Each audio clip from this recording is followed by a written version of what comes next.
Okay, I got this camcorder off of Amazon. It's a Panasonic HCV750, and I'm doing this video for those that who are like me or were like me with regards to ordering this sort of thing, especially an electronic off of Amazon.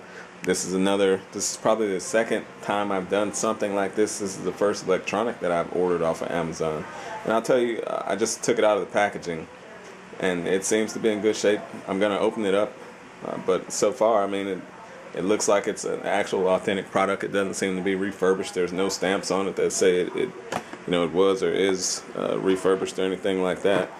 So I got this as an Amazon bundle. You get the camcorder. I got the 32 megabyte SD card, and then the case logic case.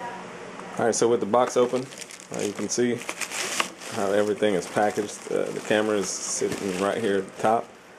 The camera looks to be in good shape. You can see the battery is not actually connected, so I'll probably have to charge it before I can even cut it on. But just from my first inspection, I don't see any large or any serious issues, I guess.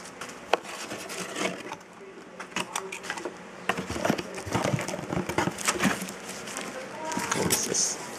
Connection guide, software, and more software. USB, power adapter, battery, and then a bunch of other looks like USB sort of connectors. Yep, just another set of connectors. So that's it. Again, for those of you that I'm doing this really for people that are in APO environments. You don't have the opportunity to go to Best Buy or to a professional store, if you will, to get a camera or a camcorder. So Amazon does give you quality products, I guess, or at least that's what I got here. I'm impressed and satisfied, I guess is probably the better word. So I guess the only other thing I'd have to add is for APO addresses, at least APO AP, they will not ship it out here. So you'll have to order it, ship it to someone in the States, and then they'll have to repackage it and ship it to you. So it took me about 3 weeks to a month to actually get this camera. But again, it seems to be decent, so I'm happy with that. The battery fits right in the back. You press this little button down, and then you can actually push it out. You see, I did that with one hand, basically one finger. There's a little track. There's a track pattern up here that matches the battery. So once you get it in, you simply push it in. I just use my thumb to push it in. You'll hear it snap in place, and then you're done. And then that's where the SD card goes. All right, so that's the camera with the panels, or with the panel open. I'm sorry. You can see the screen anywhere between 3 and 4 inches. I forget what the actual spec is. I wasn't necessarily concerned about that screen, but it does rotate, as you can see. So good function. What I was really concerned about was Wi-Fi. That's really all I wanted, and you can see the Wi-Fi button there. It does have HDMI, USB, so all the different connectors that they provided in the box, which is another good thing. A lot of places just give you the camera, or a lot of brands give you the camera and you got to provide your own connectors, but this one actually came with the USB connector, the HDMI connector, and the AV connector. The mic you'll have to provide yourself, but there is also a headphone jack here, so if you want to watch the video in privacy or silence, you can do that. And there is the DC-in where you actually charge it. So I'm about to put this thing on the charger. I just wanted to show the camera one more time. And so it does rotate. The screen does rotate all the way around, which is a good thing. And there you go. One more part I'd like to add: the charger. You can actually charge the camera from your laptop.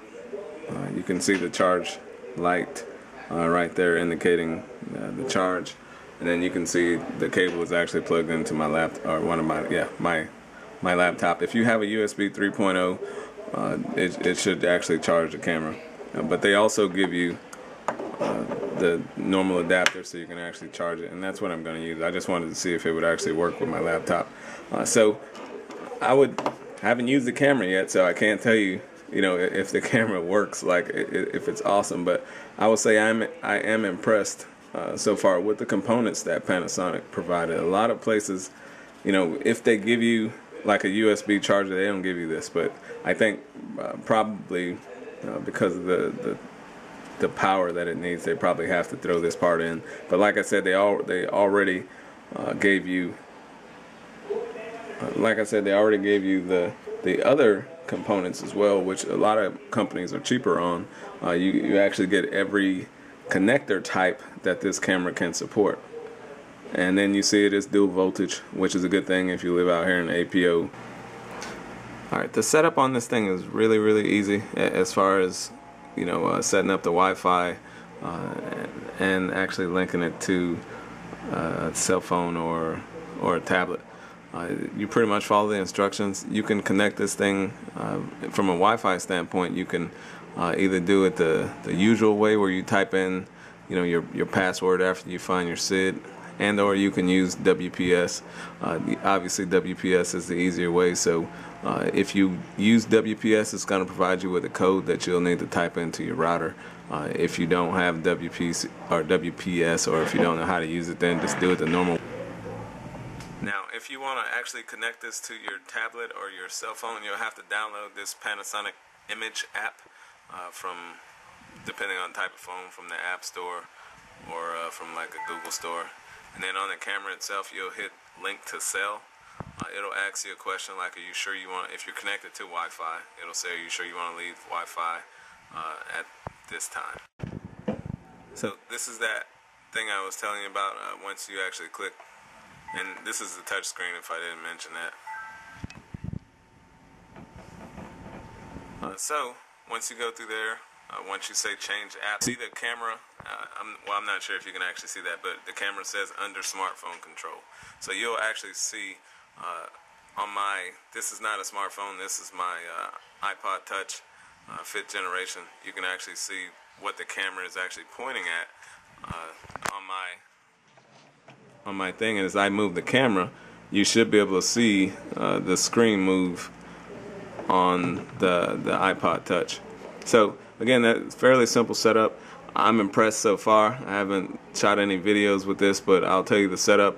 As far as the normal stuff, it's going to ask you for the date, the time, the location, all those sorts of things. And it is a touch screen. It does have a very good touch pad, if you will, sensitivity. So I don't have a problem with it up to this point.